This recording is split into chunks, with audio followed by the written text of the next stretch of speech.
السلام علیکم ورحمۃ اللہ وبرکاتہ۔ شروع کریں۔ ان الحمد لله نحمده ونستعينه ونستغفره ونعوذ بالله من شرور انفسنا ومن سيئات اعمالنا،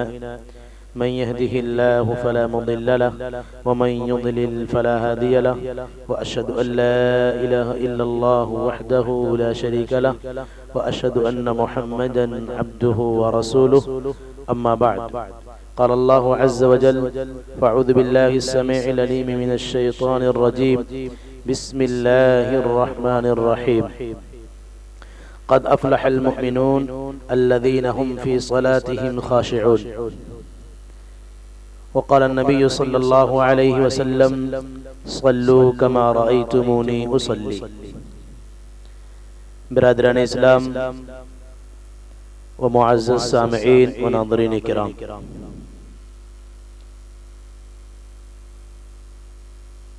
اسلامی عبادات میں نماز ایک محترم بالشان عبادت ہے جسے ام العبادات سے تعبیر کیا جاتا ہے، اور یہ نماز جملہ فواحش و منکرات سے بچانے کا مضبوط اور مستحکم وسیلہ ہے، قربت الہی کا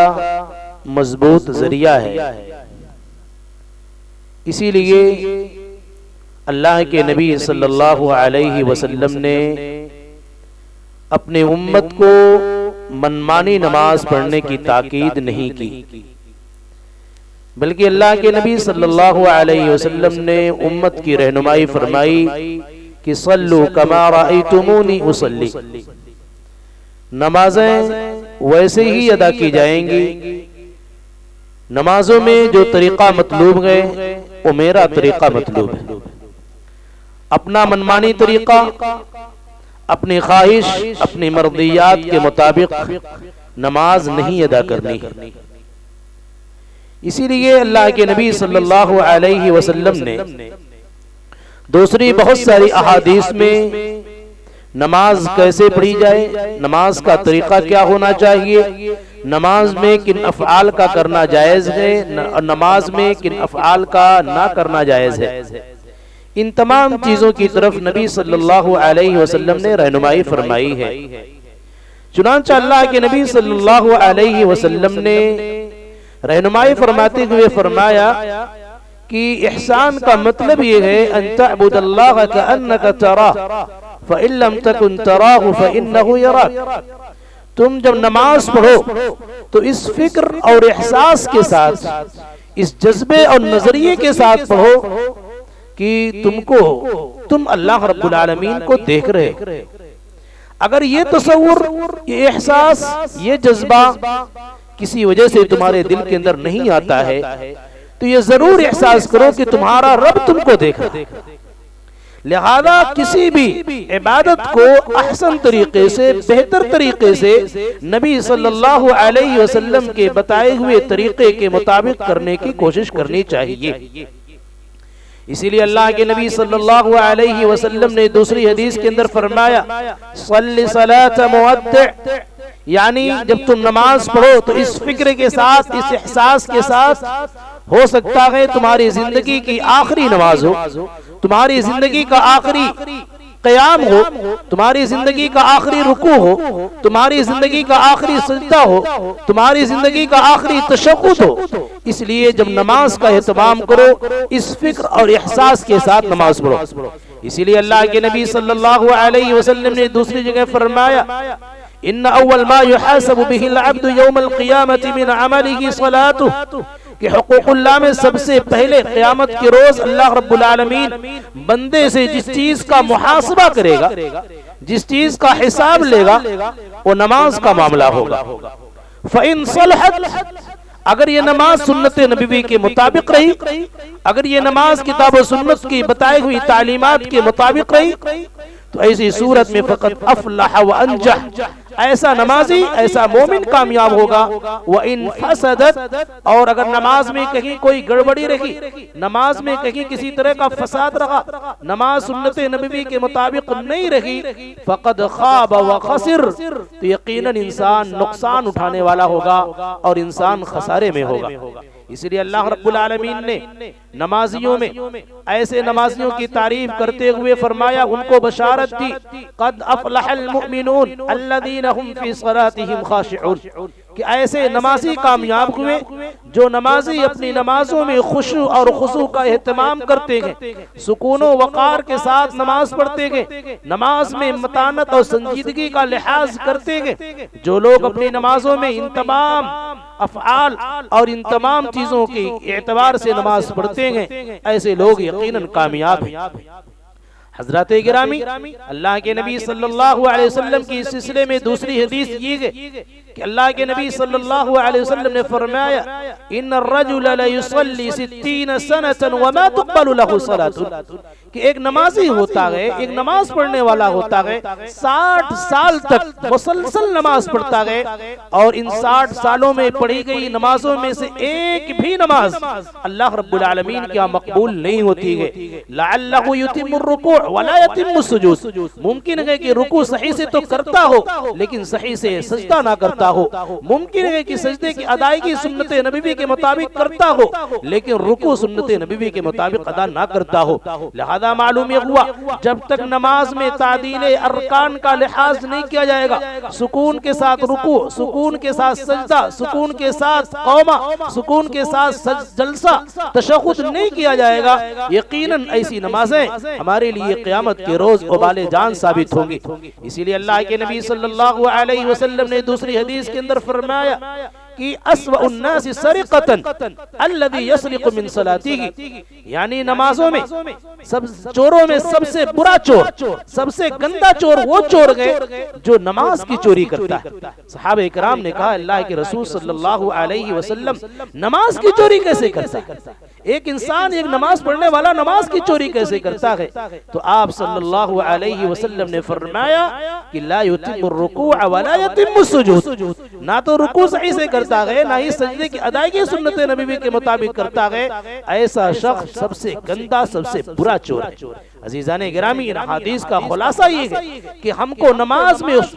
نہایت اہتمام کے ساتھ اور انتظام کے ساتھ، خشوع اور خضوع کے ساتھ، سکون و وقار کے ساتھ کھڑا ہونا چاہیے اور نماز کی ادائیگی کرنی چاہیے۔ اسی طریقے سے ایک مرتبہ حذیفہ بن یمان رضی اللہ تعالی عنہ نے ایک آدمی کو دیکھا کہ رکوع کی صحیح طریقے سے سجدہ نہیں کر رہا ہے، صحیح طریقے سے رکوع نہیں کر رہا ہے، تو حذیفہ بن یمان رضی اللہ تعالی عنہ نے اس کے نماز پڑھنے کے بعد فرمایا، ما صلیت، تم نے نماز کی ادائیگی نہیں کی، تم نے صحیح طریقے سے نماز نہیں پڑھی۔ اس کے بعد حذیفہ بن یمان رضی اللہ تعالی عنہ نے کہا، لو مت علی غیر سنت محمد صلی اللہ علیہ وسلم، کہ اگر اسی طریقے سے نماز پڑھتے پڑھتے تمہارا انتقال ہو گیا، نماز کے اسی طریقے پر تمہاری وفات ہو گئی، تو یقیناً تمہارا انتقال نبی صلی اللہ علیہ وسلم کے سنت کے طریقے پر نہیں ہوگا۔ لہذا معلوم یہ ہوا، جہاں جملہ عبادات میں سنت کا اہتمام ضروری ہے، وہیں محتم بالشان عبادت نماز ہے، نماز میں بھی سنت کا اہتمام ہونا چاہیے۔ بغیر سنت کی ادائیگی کے ہماری نمازیں کسی کام کی نہیں ہیں۔ آج کے درس میں جو موضوع دیا گیا یا جس موضوع کا مکلف بنایا گیا، وہ موضوع ہے دوران نماز ممنوع افعال و حرکات۔ جب تک ایک انسان کی نماز میں خشوع خضوع نہیں ہوگا، سکون و وقار نہیں ہوگا، یاد رکھیں عزیزان گرامی، ایک بہت بڑی کمی اور ایک بہت بڑی حرمہ نصیبی ایسے نمازی کے ہاتھ لگے گی۔ آئیے چند غلطیوں کی تعریف، چند اخطاءات کی جانب اختصار کے ساتھ رہنمائی کی جائے۔ یاد رکھیں، 3 چیزیں ہوتی ہیں۔ ایک چیز ہوتی ہے مبطلات صلاۃ، یعنی ایسی چیزیں جو نماز کو باطل کر دیتی ہیں، نماز کو سرے سے ختم کر دیتی ہیں، اور ایک چیز ہوتی ہے محرمات صلاۃ، یعنی محرمات نماز، جن چیزوں کا کرنا دوران نماز جائز نہیں ہے، اور اسی طریقے سے ایک چیز ہوتی ہے مکروہات صلاۃ، صلات، نماز کے اندر جو چیزیں ناپسندیدہ ہیں، مکروہ ہیں، آئیے انہیں تینوں چیزوں پر تفصیل کے ساتھ، دلائل کے ساتھ آپ کے سامنے کچھ باتیں رکھنے کی کوشش کرتا ہوں کہ نماز میں سب سے پہلی کمی ایک انسان کے لیے، ایک نمازی کے لیے یہ ہوتی ہے، جب وہ نماز کے لیے آتا ہے یا جب نماز کے لیے اقامت کہی جاتی ہے تو دوڑے ہوئے تشریف لاتا ہے، تیزی کے ساتھ آتا ہے، حالانکہ اللہ کے نبی صلی اللہ علیہ وسلم نے اس عمل سے روکا ہے۔ جب اقامت سنو تو ایسی صورت میں سکون کے ساتھ آؤ، وقار کے ساتھ آؤ، تہذیب کے ساتھ آؤ، شور ہنگامہ کرتے ہوئے، دوڑتے ہوئے، بھاگتے ہوئے مت آؤ، اس لیے کہ جب بھاگتے ہوئے کوئی انسان آئے گا، نماز میں شریک ہونے کی کوشش کرے گا تو ایسی صورت میں اس تنفس کا شکار ہوگا، اس کی سانس پھولے گی، گھبراہٹ کا شکار رہے گا، بے چینی رہے گی، اضطرابی کیفیت رہے گی۔ ایسی صورت میں اس کو خشوع اور خضوع اس کے ہاں میسر نہیں ہو سکتا، وہ خشوع خضوع کے عمل سے محروم ہو جائے گا۔ اسی لیے اللہ کے نبی صلی اللہ علیہ وسلم نے فرمایا اذا سمعتم الاقامت فامشوا الى الصلاة وعليكم السکینۃ والوقار، کہ جب تم اقامت سن لو تو دوڑے ہوئے مت آؤ، بلکہ سکون کے ساتھ، وقار کے ساتھ، سنجیدگی کے ساتھ آنے کی کوشش کرو۔ ولا تسرعوا فيما ادركتم فصلوا وما فاتكم فاتموا، امام کے ساتھ جو نمازیں پالو اسے پڑھ لو، اور جو نمازیں، جو رکعت تمہاری چھوٹ جائیں بعد میں اسے قضا کر لو، بعد میں اسے پوری کر لو۔ یہ سنت نبوی کی تعلیم ہے، یہ نبی صلی اللہ علیہ وسلم نے طریقہ دیا تاکہ ایک نمازی جو محنت کر کے اپنے سارے کام کو چھوڑ کر کے نماز کے لیے آ رہا ہے، کہیں ایسا نہ ہو اس کے اجر و ثواب میں کمی واقع ہو جائے۔ اس لیے ابو قتادہ رضی اللہ تعالیٰ عنہ کہتے ہیں، صحیح مسلم کی روایت، کہ ہم اللہ کے نبی صلی اللہ علیہ وسلم کے ساتھ نماز پڑھ رہے تھے، آپ نے دوڑنے کی آواز سنی، جب نماز سے آپ فارغ ہوئے تو آپ صلی اللہ علیہ وسلم نے سلام پھرنے کے بعد فرمایا کیا بات ہے، کیوں دوڑ رہے تھے؟ صحابہ کرام نے کہا اللہ کے رسول صلی اللہ علیہ وسلم، ہم جماعت میں شریک ہونے کے لیے، جماعت میں شامل ہونے کے لیے ہم تیزی سے دوڑے ہوئے آ رہے تھے۔ تو آپ صلی اللہ علیہ وسلم نے فرمایا فلا تفعلوا، تم ہرگز ایسا مت کرو، اذا اتیتم الصلاة فعلیکم السکینہ، جب تم نماز کے لیے آؤ تو سکون کے ساتھ آؤ، وقار کے ساتھ آؤ، سنجیدگی کے ساتھ آؤ، تاکہ تمہاری نماز میں گھبراہٹ نہ ہو، تمہاری نماز میں خشوع اور خضوع کا عمل باقی رہ جائے۔ تو ایک پہلی غلطی یہ ہوتی ہے جب نماز کے لیے آتے ہیں تو دوڑے ہوئے آتے ہیں، دوڑنے سے پرہیز کرنا ہے، سکون کے ساتھ آپ کو آنا ہے۔ اور دوسری کمی یہ ہے کہ کمر پر ہاتھ رکھ کے نماز پڑھنا۔ بہت سارے لوگ ہوتے ہیں اگر ان کے ساتھ کوئی عذر ہے، کوئی معقول عذر ہے، شرعی عذر ہے، ان آزار کی بنیاد پر اگر کمر پر ہاتھ رکھ کے نماز پڑھتے ہیں کوئی حرج نہیں، لیکن بلا عذر آدمی صرف غفلت کی بنیاد پر، سستی کی بنیاد پر اپنے کمر پر ہاتھ رکھ کے نماز پڑھتا ہے اور ایک ہی پیر کے سہارے نماز پڑھتا ہے، تو اللہ کے رسول صلی اللہ علیہ وسلم نے اس عمل سے روکا ہے، کیونکہ اس کے ذریعہ سستی آتی ہے، اس کے ذریعہ غفلت آتی ہے، انسان سستی کا شکار ہوتا ہے، اور جب سستی کا شکار ہوگا گویا کہ شیطان نماز کی حالت میں اس پر حاوی ہونے، غالب ہونے کی کوشش کرے گا۔ اسی لیے اللہ کے رسول صلی اللہ، بخاری کی روایت، اللہ کے رسول صلی اللہ علیہ وسلم نے اس عمل سے منع کرتے ہوئے فرمایا نہى النبی صلی اللہ علیہ وسلم ان یصلی الرجل مختصرا، آپ صلی اللہ علیہ وسلم نے نماز کی حالت میں کمر پر ہاتھ رکھنے سے منع فرمایا۔ اور اسی طریقے سے عائشہ رضی اللہ تعالیٰ عنہ کہتی ہیں، ان کا اپنا اثر ہے انہا کانت تکرہ ان یجعل المصلی یدہ علی خاصرتہ، کہ کوئی مصلی، کوئی نمازی نماز کی حالت میں اپنے ہاتھ کو اپنی کمر پر رکھے۔ اس کے بعد عائشہ رضی اللہ تعالیٰ عنہ کہتی تھی ان الیہود تفعلہ، یہ فعل تو یہودیوں کا ہے، یہودی ایسا فعل کرتے ہیں، یہودی ایسا کام کرتے ہیں، لہذا ہمیں یہ چاہیے جب ہم نماز کے لیے آئیں تو اپنے دونوں پیر پر کھڑے رہیں، ایک پیر کے طاقت پر، ایک پیر کے بلبوتے ہم کھڑے نہ ہو، بلکہ ہمارے دونوں پیر پر قوت ہونی چاہیے، دونوں پیر پر کھڑے ہونے کی کوشش کرنی چاہیے۔ اللہ کی کوئی عذر ہے تو کوئی حرج کی بات نہیں ہے، لیکن جان بوجھ کر اگر ایسا عمل کیا جا رہا ہے تو یقین جانیں ہم ایک ایسے امر کا ارتکاب کر رہے ہیں جس سے اللہ کے رسول صلی اللہ علیہ وسلم نے منع فرمایا۔ اسی طریقے سے ابو داؤد کے، نسائی وغیرہ کی روایت،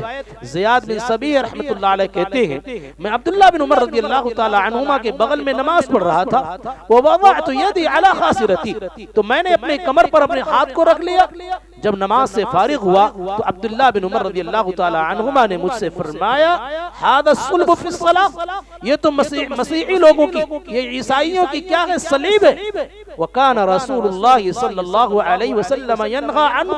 اور اللہ کے رسول صلی اللہ علیہ وسلم اس عمل سے ہمیں منع کیا کرتے تھے۔ معلوم یہ ہوا کہ ایسی غفلت والی چیز، ایسی سستی پیدا کرنے والی چیز سے نماز کی حالت میں ہم کو بچنے کی کوشش کرنی چاہیے۔ اسی طریقے سے نماز کی حالت میں کی جانے والی غلطیوں میں سے ایک غلطی یہ ہے کہ انسان نماز کی حالت میں اپنی آنکھوں کو آسمان کی طرف یعنی ادھر ادھر دوڑائے، ادھر ادھر متوجہ ہو، اور جہاں بتایا گیا کہ سجدے کی جگہ پر نگاہ رکھنی چاہیے وہاں نہ رکھنے کے بجائے انسان کی نگاہ ادھر ادھر جائے، ایک نمازی کی نگاہ ادھر ادھر جائے۔ ایسی صورت میں اللہ کے رسول صلی اللہ علیہ وسلم نے منع فرمایا۔ آپ صلی اللہ علیہ وسلم نے خصوصیت کے ساتھ فرمایا ما بال اقوام يرفعون ابصارهم الى السماء في صلاتهم، یعنی لوگوں کا کیا معاملہ ہے، لوگوں کو کیا ہو گیا ہے کہ نماز کی حالت میں اپنی آنکھوں کو آسمان کی طرف اٹھاتے ہیں، آسمان کی طرف لے جاتے ہیں۔ اس کے بعد اللہ کے رسول صلی اللہ علیہ وسلم نے فرمایا لا ينتهن عن ذلك، لوگوں کو اس عمل سے باز آ جانا چاہیے۔ فاشتد قوله في ذلك، اس حکم میں مزید شدت اختیار کرتے ہوئے، مزید تاکید کرتے ہوئے آپ نے فرمایا او لتخطفن ابصارهم، یعنی کہیں ایسا نہ ہو آسمان کی طرف نماز کی حالت میں جو نمازی، جو مصلی اپنی نگاہ کو اٹھاتا ہے، کہیں اس کی بصارت کو، اس کی نگاہ کو چھین نہ لیا جائے، اللہ رب العالمین کہیں چھین نہ لے اس کی بصارت کو۔ لہذا اللہ کے رسول صلی اللہ علیہ وسلم نے اتنی تاکید حکم بیان کرتے ہوئے فرمایا کہ ایسے عمل سے گریز کرنا چاہیے، ایسے عمل سے پرہیز کرنا چاہیے، ایسا عمل کرنا نماز کی حالت میں ناجائز اور حرام ہے۔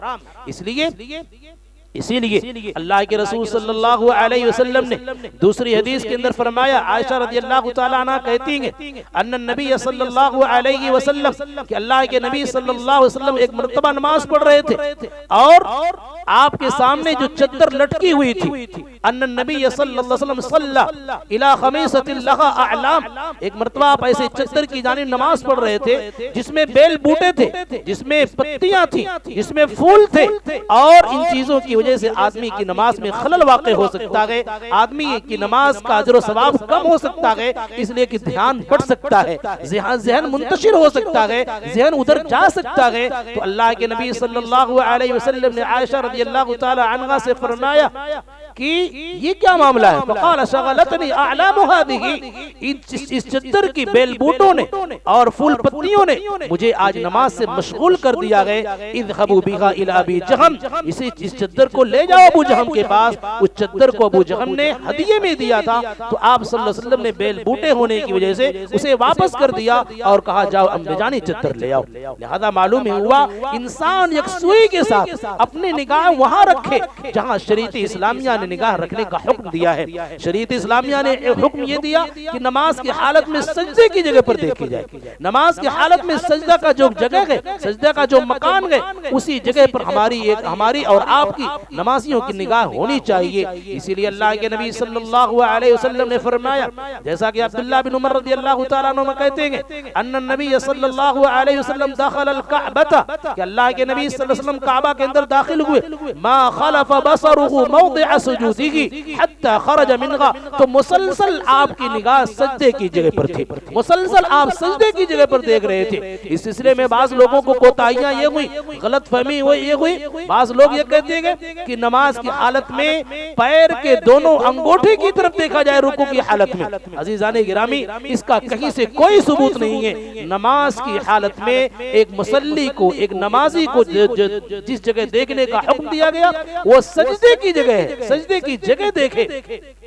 انگوٹھے کی طرف دیکھنے کا حکم نہیں دیا گیا ہے۔ اسی لیے حضرت انس رضی اللہ تعالی عنہ سے اللہ کے رسول صلی اللہ علیہ وسلم نے فرمایا یا انس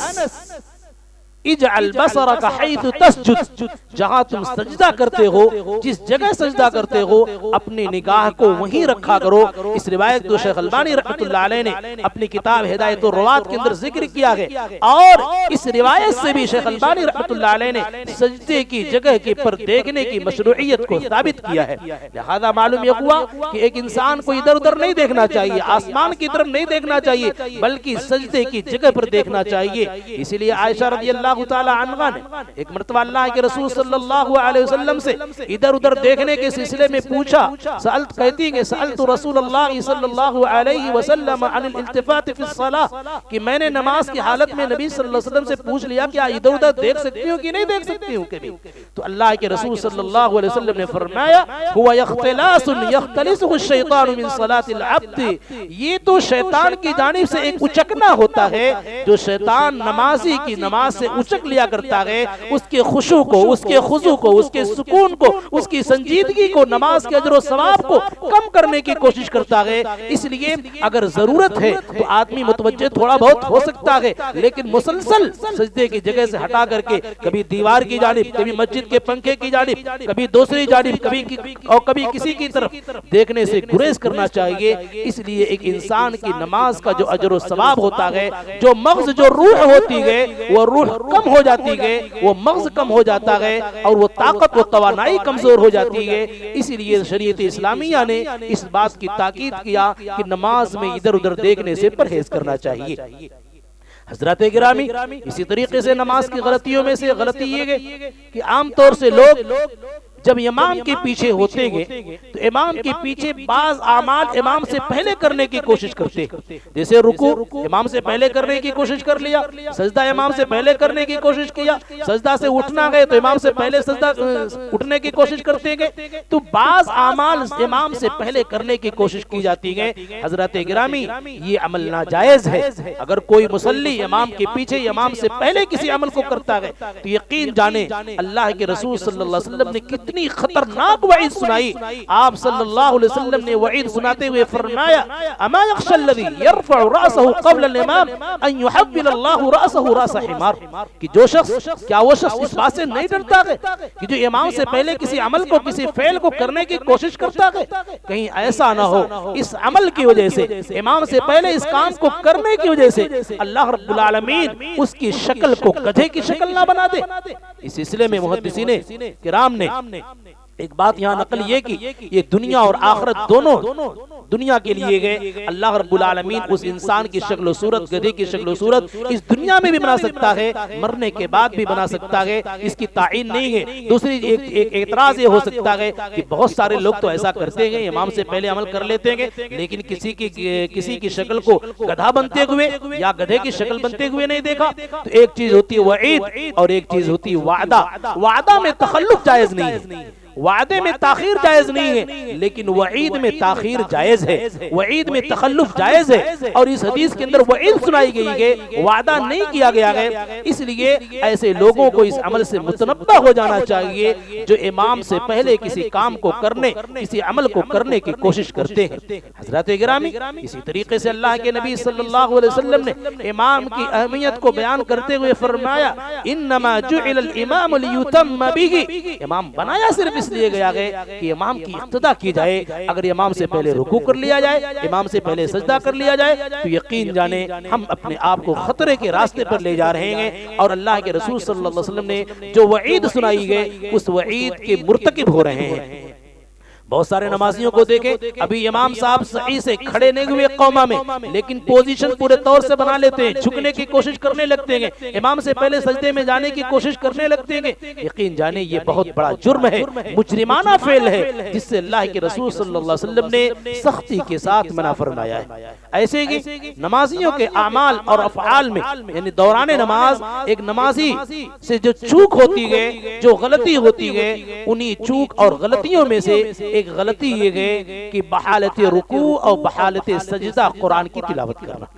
عام طور سے لوگ کہتے ہیں قرآن کی تلاوت کرنے میں کیا حرج ہے، کوئی حرج کی بات نہیں ہے، قرآن کی تلاوت کر سکتے ہیں، ہم بھی کہہ سکتے ہیں قرآن کی تلاوت بہترین عمل ہے، لیکن نبی صلی اللہ علیہ وسلم نے جو عمل جیسے جہاں کیا گئے اس عمل کو ویسے ہی وہی کرنے کی کوشش کی جائے، یہی قاعدہ ہے، فعل ما فعل علی وجہ الذی فعل لأنہ فعل، ویسے ہی کیا جائے گا جس طریقے سے نبی صلی اللہ علیہ وسلم نے کسی عمل کو کرنے کی کوشش کی گئے، آپ صلی اللہ علیہ وسلم نے اس عمل کو انجام دیا گئے، ویسے ہی بجا لانے کی کوشش کی جائے گی۔ لہذا اللہ کے نبی صلی اللہ علیہ وسلم نے بحالت رکوع یا بحالت سجدہ کے سلسلے میں کیا فرمایا؟ آپ نے فرمایا اما الرکوع فعظموا فیہ الرب، جہاں تک رکوع کا معاملہ ہے تو رکوع میں اللہ رب العالمین کی تعظیم بیان کرو، واما السجود فاجتہدوا فی الدعاء، اور جہاں تک سجدے کا معاملہ ہے سجدے میں زیادہ سے زیادہ دعائیں کرو، فقامن ان یستجاب لکم، امید ہے کہ اللہ رب العالمین سجدوں میں کی گئی دعاؤں کو قبول کر لے،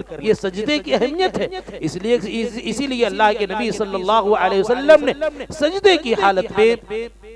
قرآن پڑھنے یا رکوع میں قرآن پڑھنے سے منع فرمایا۔ آپ صلی اللہ علیہ وسلم نے منع کرتے ہوئے فرمایا الا وانی نہیت ان اقرأ القرآن راکعا وساجدا، یعنی خبردار، آپ نے فرمایا خبردار، مجھے یعنی میں نبی ہوں، مجھے بحالت رکوع بحالت سجدہ قرآن پڑھنے سے منع کیا گیا ہے۔ کوئی آدمی لمبی دعائیں کرنا چاہتا ہے اور دیکھ رہا کہ امام صاحب لمبا سجدہ کر رہے ہیں، لمبا رکوع کر رہے ہیں، تو سورہ اخلاص پڑھنا شروع کر دیا، معوذتین پڑھنا شروع کر دیا، سورہ ناس سورہ فلق پڑھنا شروع کر دیا، یہ عمل حرام ہے، یہ عمل بدعت ہے، اللہ کے نبی صلی اللہ علیہ وسلم نے اس عمل سے روکا ہے۔ ہاں اللہ ہے کہ وہ آیات ہیں،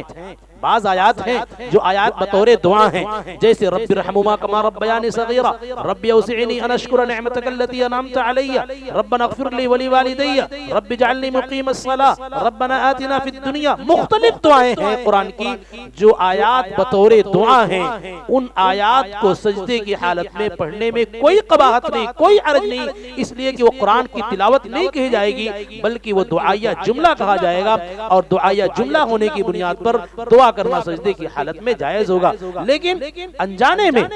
آدمی بسا اوقات کیا کرتا ہے، سجدے کی حالت میں قرآن کی تلاوت کرنے لگتا ہے، رکوع کی حالت میں قرآن کی تلاوت کرنے لگتا ہے، اس عمل سے باز آنا چاہیے، اللہ کے رسول صلی اللہ علیہ وسلم نے سختی کے ساتھ منع فرمایا۔ ایسے کہ نماز کی غلطیوں میں سے ایک غلطی یہ ہے کہ بہت سارے لوگ اپنے جب نماز پڑھتے ہیں تو چاہتے ہیں کہ دنیا اور جھمیلے سے بالکل پاک ہو کر کے ہمارا ذہن کہیں بٹے نہیں، ہمارا ذہن کہیں منتشر نہ ہو، ہمارا ذہن کہیں جائے نہیں، تو اپنی آنکھ کو بند کر کے نماز پڑھتے ہیں۔ حضرات گرامی، اللہ کے نبی صلی اللہ علیہ وسلم کا اسوہ، آپ کا آئیڈیل یہ ہے اور آپ کا طریقہ یہ ہے کہ آپ صلی اللہ علیہ وسلم اپنی آنکھ کو کھول کر نماز پڑھتے تھے اور پڑھاتے تھے، اس لیے نماز کے اندر آنکھ کا بند کرنا جان بوجھ کر بلا کسی وجہ یعنی اگر تیز ہوا چل رہی ہے اور آپ نماز پڑھ رہے ہیں تو دھول آ کر کے آپ کی آنکھ میں پڑ رہے ہیں، تو اسی صورت میں آپ آنکھ بند کر لیجئے، آپ کے پاس وجہ ہے، سبب ہے، یا اسی طریقے سے آپ کے سامنے کوئی ایسی چیز اچانک آ گئی جس کا دیکھنا آپ کے لیے مناسب نہیں ہے تو آپ آنکھ بند کر لی، یہ وجہ موجود ہے، سبب موجود ہے، لیکن بلا وجہ بلا سبب کے آپ آنکھ بند کر کے نماز پڑھ رہے ہیں اور اس کا مقصد قربت الہی ہے، تو ایسی صورت میں یہ حرام ہے اور بدعت کے قبیل سے گئے۔ اس سلسلے میں اہل علم نے اسی بات کی صراحت اور وضاحت کیا ہے، اور امام ابن قیم رحمۃ اللہ علیہ نے اپنی کتاب زاد المعاد کے اندر کہا نبی صلی اللہ علیہ وسلم کا یہ طریقہ نہیں ہے کہ آنکھ بند کر کے نماز پڑھی جائے، اس لیے آنکھ بند کر کے نماز پڑھنے سے پرہیز کرنا چاہیے، ورنہ اللہ کے نبی صلی اللہ علیہ وسلم کے متعدد واقعات ہیں کہ آپ نماز پڑھ رہے ہیں، ایک بکری گزرنی چاہیے اور آپ نے گزرنے نہیں دیا، اگر آپ آنکھ بند کر کے نماز پڑھتے تو بکری گزر جاتی اور آپ کو جانکاری نہیں ملتی، اور اسی طریقے سے ایک مرتبہ آپ نماز پڑھ رہے تھے اور شیطان گزرنا چاہا، آپ صلی اللہ علیہ وسلم نے روک لیا اور اس کو ہٹنے پر مجبور کر دیا۔ اسی طریقے سے اللہ کے نبی صلی اللہ علیہ وسلم کو بحالت نماز جنت و جہنم کو دکھایا گیا، آپ نے دیکھا نماز کی حالت میں اگر آپ آنکھ بند کر کے نماز پڑھتے تو آپ صلی اللہ علیہ وسلم نہیں دیکھ سکتے تھے ایسی چیزوں کو، یا اسی طریقے سے اللہ کے نبی صلی اللہ علیہ وسلم ایک مرتبہ ایسی چادر کے سامنے نماز پڑھ رہے تھے جس چادر پہ بیل بوٹے تھے، تو اللہ کے نبی صلی اللہ علیہ وسلم نے عائشہ رضی اللہ تعالی عنہا سے اس وقت فرمایا تھا کہ عائشہ یہ کیا ہے، اس چادر پہ بیل بوٹے گئے، امیت انا قرامک ھذا، عائشہ اس چادر کو ہٹاؤ میرے سامنے سے، اس لیے کہ اس چادر کے بیل بوٹے نے اور اس چادر کی پتیوں نے اور اس رنگین چادر نے میری نماز کی اہمیت کو زائل کر دیا، میری نماز میں کے خشوع خضوع کو زائل کر دیا، فإنها الہتنی آنفا، اس لیے کہ میں اسے غافل ہو گیا۔ اس لیے عزیزان گرامی، اللہ کے نبی صلی اللہ علیہ وسلم ہمیشہ آنکھ کھول کر نماز پڑھتے تھے، نبی کا طریقہ یہی ہے، نبی کا اسوہ یہی ہے، اس لیے نبی کے اسوے کو اپنانے کی کوشش کی جائے اور نبی کے طریقے کو ڈھونڈنے کی کوشش کی جائے۔ اسی طریقے سے بہت سارے لوگ نماز پڑھتے ہیں اور نماز بالخصوص ٹھنڈک کا موسم چل رہا ہے، ٹھنڈک میں مفلر منہ پر لپیٹ لیتے ہیں یا چادر سے اپنے منہ کو ڈھانک لیتے ہیں، ایسا کرنے سے پرہیز کرنا چاہیے۔ حضرت ابو ہریرہ رضی اللہ تعالیٰ عنہ کہتے ہیں نہا رسول اللہ صلی اللہ علیہ وسلم عن السجل فی الصلاۃ وان یغطی الرجل فاہ، یعنی نماز کی حالت میں سدل سے یعنی چادر لٹکانے سے آپ نے منع فرمایا، اور اسی طریقے سے آپ صلی اللہ علیہ وسلم نے منہ کو ڈھانک کر کے نماز پڑھنے سے منع فرمایا گیا، اس لیے کہ وہ چیز ظاہر جو ہم پڑھ رہے ہیں، جو چیز ایک مصلی ایک نمازی پڑھ رہا ہے اس کے ہونٹ سے ظاہر ہونا چاہیے، اور جب ہونٹ بند رہیں گے، منہ بند رہے گا تو وہ چیز ظاہر نہیں ہوگی، اور اس سلسلے میں بہت سارے لوگوں سے چوک ہو جاتی ہے۔ اسی طریقے سے نماز کی غلطیوں میں سے غلطی یہ ہے، بہت سارے لوگ نماز کی حالت میں اپنی انگلیوں کو پھوڑتے رہتے ہیں، انگلیوں سے آواز پیدا کرتے رہتے ہیں، اس سے باز آنا چاہیے۔ اگر یہ کم ہے تو کوئی حرج کی بات نہیں، لیکن بہت زیادہ کر گئے تو گویا کہ نماز سے یہ چیز آپ کو دور کر رہی ہے، نماز کی اہمیت سے دور کر رہی ہے، نماز کے اندر جو خشوع اور خضوع مطلوب ہے اس خشوع و خضوع کو ختم کر رہی ہے، اس سکون اور وقار کو ختم کر رہی ہے، اس لیے ایسے عمل سے پرہیز کرنا چاہیے۔ اس سلسلے میں عبداللہ بن عباس رضی اللہ تعالی عنہما کے آزاد کردہ غلام شعبہ رحمہ اللہ کہتے ہیں کہ ایک مرتبہ میں نے عبداللہ بن عباس رضی اللہ تعالی عنہما کے بغل میں نماز پڑھی، اور نماز کے دوران ففقعت اصابعی، میں نے اپنی انگلیوں میں آواز پیدا کی، اپنی انگلیوں سے کو میں نے بجایا۔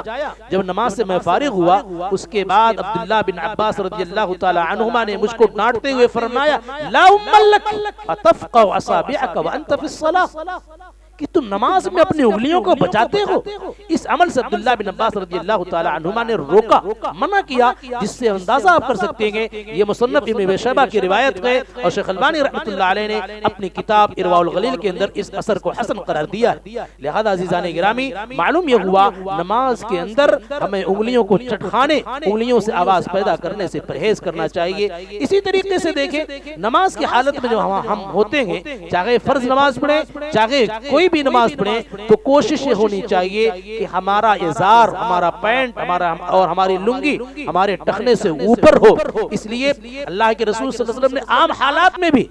اس ٹخنے سے اوپر کپڑا کرنے کا حکم دیا ہے، اور آپ نے وعید بھی سنائی ہے، لیکن نماز میں خصوصیت کے ساتھ آپ نے منع فرمایا کہ نماز میں آدمی کا ازار ٹخنے سے اوپر ہونا چاہیے۔ آپ صلی اللہ علیہ وسلم نے فرمایا من اسبل ازارہ فی صلاۃ، کہ جو شخص اپنی نماز میں اپنے ازار کو ٹخنے سے نیچے لٹکاتا ہے فلیس من اللہ فی حل ولا حرام، وہ گویا کہ اسے اللہ رب العالمین کے حلال و حرام پر ایمان نہیں ہے۔ ایسے شخص کا ایمان اللہ رب العالمین پر کمزور ہے حلت اور حرمت کے باب میں۔ اس لیے بحالت نماز خاص طور سے کوشش کرنی چاہیے کہ ہمارا ازار ٹخنے سے اوپر ہو، عام حالات میں بھی اونچا رہنا چاہیے، اس لیے کہ اللہ کے رسول صلی اللہ علیہ وسلم نے سخت وعیدیں سنائی۔ آپ نے فرمایا ما اسفل من الكعبین من الازار ففی النار ما تحت الكعبین من الازار ففی النار، اور دوسری روایت کے اندر فرمایا ثلاثۃ لا یکلمهم اللہ یوم القیامۃ ولا ينظر الیہم ولا یزکیہم ولہم عذاب علیم المسبل ازارہ، یعنی آپ نے مطلق طور سے عام حالات میں ٹخنے سے اوپر ٹخنے سے نیچے کپڑا کرنے سے منع فرمایا گیا۔ اس لیے کوشش ہونی چاہیے ایک مسلم ایک مومن کا کپڑا عام حالات میں بھی اور نماز کی حالت میں خصوصیت کے ساتھ ٹخنے سے اوپر رہے۔ اسی طریقے سے عزیزان گرامی آپ دیکھیں ہم جو سجدہ کرتے ہیں سجدے کی حالت میں بعض غلطیاں ہوتی ہیں. اللہ کے نبی صلی اللہ علیہ وسلم نے فرمایا امرت ان اسجد على سبعة اعظم على الجبهة واشار بيده الى انفه واليدين والركبتين واطراف القدمين. یعنی جب ہم سجدہ کریں تو 7 ہڈیوں پر سجدہ کرنے کا نبی کو حکم دیا گیا اور آپ صلی اللہ علیہ وسلم نے امت کو تعلیم دیا کہ 7 ہڈیوں پر سجدہ کیا جائے. آپ نے اپنی پیشانی اور پیشانی پر آپ نے اشارہ کیا تو آپ نے اپنے ناک کی طرف اشارہ کیا. یعنی بیک وقت پیشانی اور ناک دونوں زمین پر ہونی چاہیے. اگر پیشانی ہے اور ناک نہیں ہے زمین پر تو یاد رکھیں ہمارے سجدے میں کمی واقع ہو رہی ہے. اور اسی کمی کی طرف اللہ کے نبی صلی اللہ علیہ وسلم نے اشارہ کرتے ہوئے فرمایا لا صلاة لمن لا يصيب انفه من الارض. یعنی ایسے شخص کی نماز نہیں جس کی ناک زمین سے نہ لگے نہ سٹ جائے. یعنی بیک وقت پیشانی کا اور ناک کا زمین پر سٹنا زمین سے لگنا ضروری ہے. ہماری ناک نہیں اٹھنی چاہیے. اس لیے عزیزان گرامی اس میں بہت سارے لوگ کوتاہی کر جاتے ہیں. اور آپ نے فرمایا والیدین دونوں ہاتھ پر سجدہ کیا جائے. اور دونوں ہاتھ کی جو کیفیت ہوگی اللہ کے نبی صلی اللہ علیہ وسلم نے فرمایا اللہ کے نبی کا عمل یہ ہے اذا سجد ضم اصابعه جب آپ سجدہ کرتے تو آپ کی انگلیاں ملی رہتی تھی اور جب آپ رکوع کرتے تھے تو ایسی صورت میں آپ کی انگلیاں کھلی رہتی تھی. وَإِذَا رَكَعَ فَرَّجَ أَصَابِعَهُ لہذا دونوں ہاتھ پر سجدہ کیا جائے اور دونوں ہاتھ کے ساتھ ساتھ دونوں پیر یعنی گھٹنا جو ہے وہ زمین پر واقع ہونا چاہیے. وَأَطْرَافِ الْقَدْمَيْن اور دونوں پاؤں کا کنارہ پنجہ جو ہے وہ زمین پر ہونا چاہیے. بہت سارے لوگوں کو آپ دیکھیں گے ایک پیر سجدے کی حالت میں ایک پیر کو دوسرے پیر پر رکھ لیتے. حالانکہ اللہ کے رسول صلی اللہ علیہ وسلم کو جو حکم دیا گیا اس حکم کے صریح خلاف ہے. اس لیے عزیزان گرامی جو لوگ ایسا سجدہ کرتے ہیں ان کا سجدہ باطل ہو جائے گا. ایسے لوگوں کو متنبہ ہو جانا چاہیے. اور یہی پر اس عمل کی طرف بھی اشارہ کرتا ہوں کہ بہت سارے لوگ جب سجدہ کرتے ہیں تو سجدے کی حالت میں ان کی کوہنی جو ہے زمین پر سٹ جاتی زمین سے لگ جاتی ہے. اس عمل سے اللہ کے رسول صلی اللہ علیہ وسلم نے سختی کے ساتھ منع کرتے ہوئے فرمایا لا يعتدل في السجود ولا يبسط احدكم ذراعيه انبساط القلب. یعنی لوگ سجدہ اطمینان سے کیا کرو سجدہ اطمینان سے کیا کرو اور تم اپنے بازو کو اپنی کوہنی کو کتوں کی طریقے سے نماز کی حالت میں نہ پھیلاؤ. آپ نے یہ کتے سے تشبیہ دیا ہے کہ جو لوگ اپنے کوہنی کو زمین پر سجدے کی حالت میں پھیلا دیا کرتے ہیں اور اٹھا کر نہیں رکھتے ہیں ایسے عمل کو اللہ کے رسول صلی اللہ علیہ وسلم نے کتے سے تشبیہ دیا ہے جو اس جانب اشارہ کر رہا ہے کہ ایسا عمل جائز نہیں ہے. اسی طریقے سے سجدے کی حالت میں بہت سارے احباب کو آپ دیکھیں کہ وہ سجدے کی حالت میں جب جاتے ہیں تو اپنے دونوں پاؤں کا جو کنارہ ہوتا ہے پنجہ جو ہوتا ہے ایک پیر ادھر ہوتا ہے ایک پیر ادھر ہوتا ہے یعنی سٹا نہیں ہوتا. حالانکہ سنت نبوی کا تقاضا یہ ہے دونوں پیر ایک دوسرے سے ضم ہونے چاہیے. اس طریقے سے دونوں ایڑیاں ملی رہنی چاہیے. اور کچھ لوگ ہوتے ہیں ان کا الگ الگ رہتا ہے. یہ سنت نبوی کے خلاف ہے. صحیح مسلم کی روایت ہے عائشہ رضی اللہ تعالیٰ عنہ کہتی ہیں ایک مرتبہ میں نے اللہ کے رسول صلی اللہ علیہ وسلم کو بستر سے گم پایا تو میں آپ کو ڈھونڈنے لگی تو میں ڈھونڈتے میرا ہاتھ آپ کے دونوں پیر پر پڑ گیا اور آپ صلی اللہ علیہ وسلم کے دونوں پیر فوجدتہ ساجدا راسا عقبیہ اب میں نے پایا کہ آپ کی دونوں ایڑیاں ایک دوسرے سے ملی ہوئی تھی. عائشہ رضی اللہ تعالی عنہ نے نبی صلی اللہ علیہ وسلم کے سجدے کی کیفیت اور حالت کو بیان کیا گئے. لہذا عزیزان گرامی اس سلسلے میں ہم سے کوتاہی ہوتی ہے غفلت ہوتی ہے عدم جانکاری میں نہ جاننے کی صورت میں. لہذا جاننے کی کوشش کی جائے. اور افسوس اس وقت زیادہ ہوتا ہے کہ 60 سال تک 70 سال تک پوری زندگی ہم دنیا داری کو سیکھ جاتے ہیں لیکن نبی کا جو طریقہ ہے جو دن بھر میں 5 مرتبہ ادا کرنی ہے نبی کے طریقے کو ہم نہیں سیکھ پاتے کہ نبی صلی اللہ علیہ وسلم کیسے نماز پڑھتے تھے نبی کا کیا طریقہ ہوتا تھا نبی کی کون سی سنت ہے نماز کیسے ادا کی جائے خشوع خضوع کیسے لائی جائے اس جانب ہم ذرہ برابر توجہ نہیں دیتے ہیں. اور اس سجدے کی حالت میں جب آپ بات آئی تو اس غلط فہمی کی طرف بھی اشارہ کر دوں. بہت سارے لوگوں نے مردوں اور عورتوں کے سجدے میں فرق کر دیا کہ مردوں کا سجدہ الگ ہوتا ہے اور عورتوں کا سجدہ الگ ہوتا ہے۔ یاد رکھیں اللہ کے نبی صلی اللہ علیہ وسلم کی جو حدیث گزری صلو کما رأیتمونی اصلی، یہ حدیث عام ہے، مرد و عورت دونوں کے لیے ہے۔ شریعت نے جو استثنائی صورت بیان کرنی تھی اس استثنائی صورت کو بیان کر دیا۔ مثلا شریعت نے یہ کہا کہ عورت کی نماز بغیر دوپٹے کے نہیں ہوگی، لا صلاۃ بحائض الا بخمار، اس استثناء کو بیان کر دیا، اس عمل کو بیان کر دیا کہ عورتوں کے لیے دوپٹہ لگانا ضروری ہے، لیکن مردوں کو حکم نہیں دیا گیا۔ تو اس باب میں عورتیں کیا ہے الگ ہیں، اور الگ یہاں معاملہ الگ کا ہوتا کہ عورتوں کا سجدہ الگ ہوتا ہے، تو شریعت مطہرہ ضرور اس کی جانب رہنمائی کرتی۔ اس لیے عورتوں کے سجدے کی جو لوگ بات کرتے ہیں کہ اولاً اس باب میں پائی جانے والی تمام روایات کمزور ہیں، اور نبی صلی اللہ علیہ وسلم کی جو حدیث ہے صلو کما رأیتمونی اصلی، یہ حدیث عام ہے۔ اس لیے مرد اور عورتوں کا سجدہ ایک ہوتا ہے۔ عورتیں جو سجدہ کرتی ہیں زمین سے چپک کر، زمین سے دبک کر کے سجدہ کرتی ہیں، اور یہ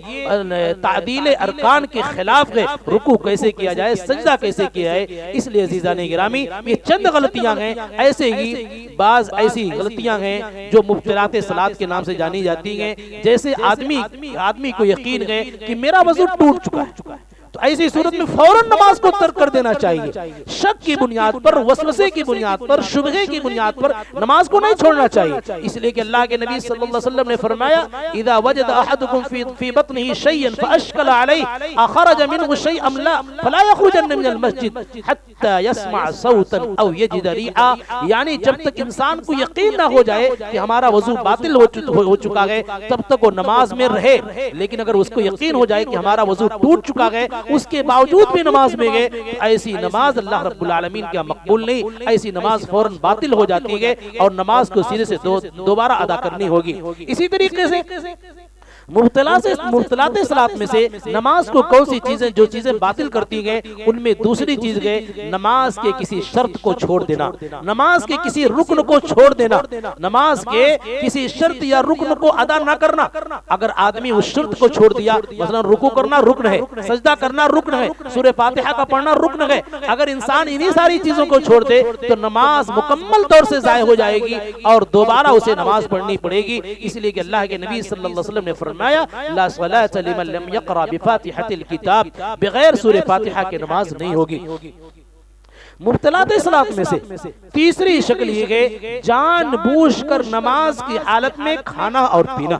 جان بوجھ کر نماز کی حالت میں کھانے پینے سے نماز باطل ہو جاتی ہے۔ اس سلسلے میں امام ابن المنذر رحمۃ اللہ علیہ نے اجماع نقل کیا اپنی کتاب الاجماع کے اندر کہ اگر کوئی آدمی جان بوجھ کر نماز کی حالت میں کچھ کھاتا ہے پیتا ہے تو ایسے شخص کی نماز باطل ہو جائے گی اور دوبارہ اس کو نماز ادا کرنی پڑے گی۔ اسی طریقے سے چوتھی چیز یہ ہے اگر نماز کی حالت میں ایک انسان گفتگو کرتا ہے، نماز کی مصلحت کے علاوہ، نماز کی مصلحت کے کچھ لوگوں نے شرط لگائی ہے، نماز کے اندر کوئی انسان گفتگو کرتا ہے اور کوئی بھی گفتگو کر لیتا ہے، بات چیت کر لیتا ہے، اس گفتگو کی بنیاد پر آدمی کی نماز باطل ہو جائے گی۔ ابتدائی اسلام میں اس چیز میں اس سلسلے میں رخصت تھی، لیکن بعد کے ادوار میں اللہ کے رسول صلی اللہ علیہ وسلم نے منع کر دیا، جیسا کہ زید بن ارقم رضی اللہ تعالی عنہ کہتے ہیں کننا نتکلم فی الصلاۃ، ہم ابتدائی اسلام میں کیا کرتے تھے، نماز کی حالت میں بات کرتے تھے، یکلم الرجل منا صاحبہ، کہ ہم میں سے ایک ساتھی کیا کرتا تھا دوسرے ساتھی سے بات کرتا تھا، حتی نزلت، یہاں تک کہ آیت کریمہ نازل ہوئی وقوموا للہ قانتین، کہ نماز میں مکمل یکسوئی ہونی چاہیے، مکمل توجہ ہونی چاہیے، سکون اور وقار ہونا چاہیے۔ اس کے بعد فرمایا فامرنا بالصلاۃ بالسکوت ونہینا عن الکلام، نماز کی حالت میں ہمیں خاموش رہنے کا حکم دیا گیا اور بات چیت کرنے سے ہمیں منع کر دیا گیا۔ لہذا نماز کی حالت میں بات چیت کرنے سے انسان کی نماز باطل ہو جائے گی، اسے دوبارہ اس نماز کو ادا کرنی پڑے گی۔ اور مبطلات صلاۃ میں سے پانچویں چیز یہ ہے کہ ایک چیز ہوتی ہے ضحک اور ایک چیز ہوتی ہے تبسم۔ ضحک کا مطلب ہوتا ہے آواز کے ساتھ ہنسنا۔ اگر کوئی انسان نماز کی حالت میں آواز کے ساتھ ہنستا ہے تو عزیزان گرامی ایسے شخص کی نماز باطل ہو جائے گی، لیکن انسان صرف نماز میں کسی وجہ سے کوئی چیز اس کو یاد آ گئی، مسکرا دیا جس میں آواز نہیں ہے، ایسی صورت میں اس کے نماز پر کوئی اثر نہیں پڑے گا، لیکن آواز کے ساتھ ہنسنے کی وجہ سے انسان کی نماز کیا ہو جائے گی، گی، ضائع ہو جائے گی اور اسے دوبارہ اس نماز کو ادا کرنی پڑے گی۔ یہ چند غلطیاں تھیں جن غلطیوں کی طرف میں نے بڑی عجلت میں اور سرعت کے ساتھ بیان کرنے کی کوشش کی ہے۔ اللہ رب العالمین سے دعا ہے کہ اللہ العالمین ہم تمام لوگوں کو سنت نبوی کے مطابق نماز پڑھنے کی توفیق عطا فرما، اور ہم تمام لوگوں کو اس بات کی توفیق عطا فرما کہ ہم جانیں کہ سنت کیا ہے، بدعت کیا ہے، نماز میں کیا کرنا ہے کیا نہیں کرنا ہے۔ اللہ رب العالمین ہمیں حسن عمل اور حسن فہم کی توفیق عطا فرما، آمین تقبل یا رب العالمین۔ اقول قولی هذا واستغفر اللہ لی ولکم ولسائر المسلمین۔